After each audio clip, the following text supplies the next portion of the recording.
Hi my dear students, നമ്മൾ എന്താ പഠിച്ചത്? ഇൻഫൈനൈറ്റ് സീരീസിൽ അബ്സല്യൂട്ട് കൺവേർജൻസ് ടെസ്റ്റ് ചെയ്യാനുള്ള കുറച്ച് ടെസ്റ്റുകളാണ് പഠിച്ചുകൊണ്ടിരിക്കുന്നത്.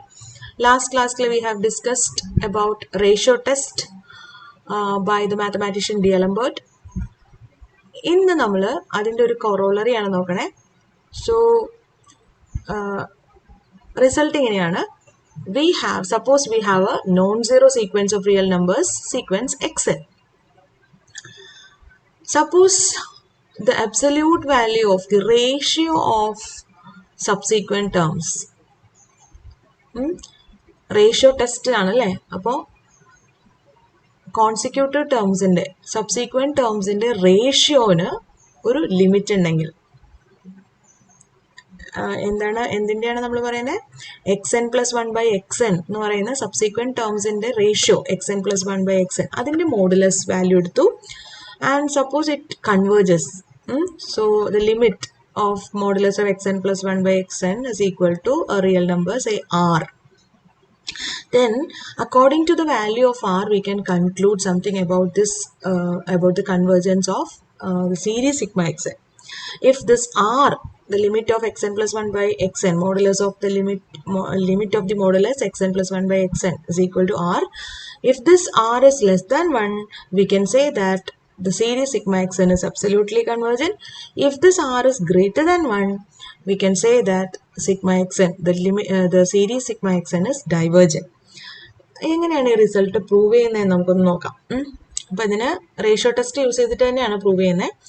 So given that sequence xn is a non-zero sequence of real numbers, and we are given that limit of modulus of xn plus 1 by xn is equal to r.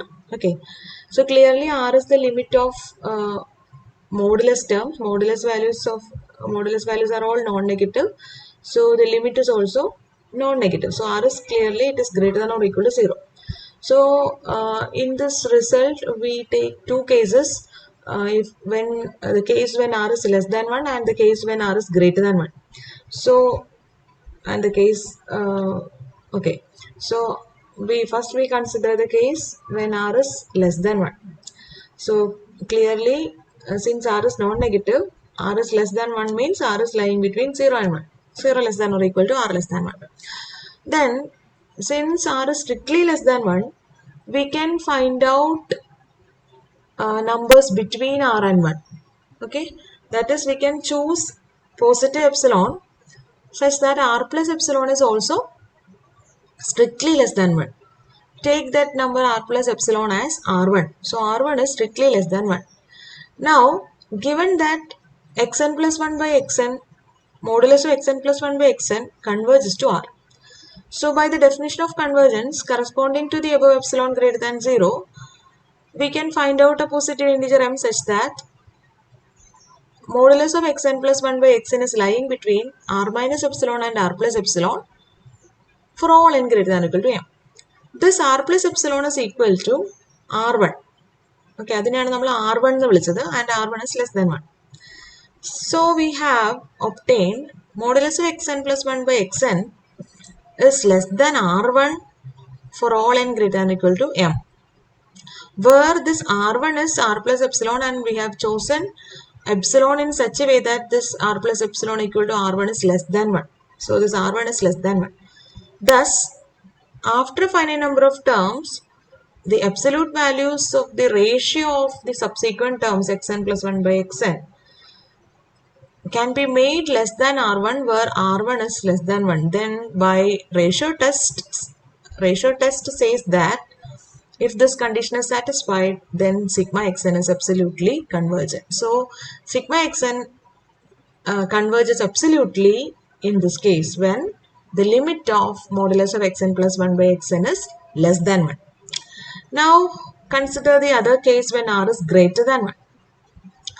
That is, r is strictly greater than 1, so that we can find out numbers in between 1 and r. That is, there exists positive epsilon such that r minus epsilon is also strictly greater than 1. So I can say, since r is strictly greater than 1, find out a positive epsilon such that r minus epsilon is also strictly greater than 1. Take this number r minus epsilon as r2, then r2 is strictly greater than 1. Given that modulus of xn plus 1 by xn converges to r, then by the definition of convergence corresponding to epsilon greater than 0, there exists a positive integer, say k, such that modulus of xn plus 1 by xn is lying between r minus epsilon and r plus epsilon for all n greater than or equal to k. This r minus epsilon is taken as our r2 and r2 is greater than 1. Thus we have, after from the kth term onwards, modulus of xn plus 1 by xn is greater than r2 and this r2 is greater than 1. അങ്ങനെയാണ് നമ്മൾ epsilon choose ചെയ്തത് r2 greater than 1 ആവുന്ന രീതിയിൽ. So we have the condition modulus of xn plus 1 by xn is greater than 1 for all n greater than or equal to k. Then by ratio test il nammal endha parayane, if we can make this ratio greater than 1 after a finite number of terms, then the corresponding series sigma xn is divergent by ratio test. So that's the proof of corollary of ratio test. ഇത് നമുക്ക് problems ചെയ്യാൻ നേരം ഭയങ്കര useful ആണ്. ഈ subsequent ടേംസിൻ്റെ ratio എടുക്കുമ്പോൾ simplify ചെയ്ത് ഒരു ഫൈനൈറ്റ് ലിമിറ്റ് കിട്ടുന്ന രീതിയിലുള്ള സീക്വൻസസ് കൺവേർജൻ്റ് ആണോ അല്ലയോ എന്ന് ചെക്ക് ചെയ്യാൻ വേണ്ടി നമുക്ക് ഈ റേഷ്യോ ടെസ്റ്റ് ഉപയോഗിക്കുന്നതിനേക്കാളും പ്രോബ്ലം ചെയ്യാനായിട്ട് ഈ പറഞ്ഞ പെർട്ടിക്കുലർ റിസൾട്ട് ഹെൽപ്ഫുൾ ആയിരിക്കും. Corollary of ratio test. Ratio test തന്നെയാണത്. It's written in some other way എന്നുള്ളൂ. Okay. Hope it is clear for you. Thank you.